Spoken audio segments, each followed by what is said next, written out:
less following the protocol. So obviously we're trying to get a premium on our product, and it seemed like a great fit. So we like to know where our food comes from, and certainly the quality and the taste is there too.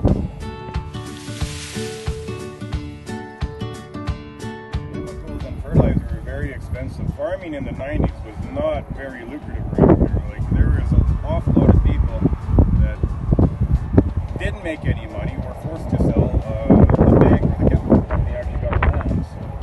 So my dad had a little foresight in the fact he wasn't using a lot of chemicals anyways, but in the same sense that I went to Avena to try and get a premium on my grain, he did the same thing in 96. He said, if we're not using chemicals and fertilizer, then why not do the extra step, certify it organic and try and sell that at a premium.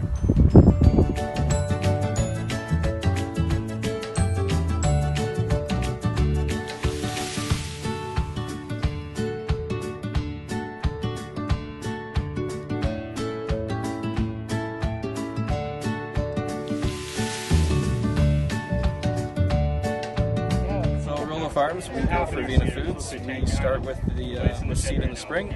We make sure everything is clean, from picking the right field to cleaning up the equipment that we use to seed, spray, and harvest. From the field, then we bring it into our processing plant. We process that seed and then deliver it to an Avena Foods facility where it is again processed into food products. And how often is the seed checked? Like, how often while it's growing in the fields, and from your harvesting that you're checking and testing, like, what are those extra steps that you take to make sure that crop is safe? So Avena Foods follows certain protocols that are very similar to the CSG's seed production protocols. That includes an in-person inspection of the field.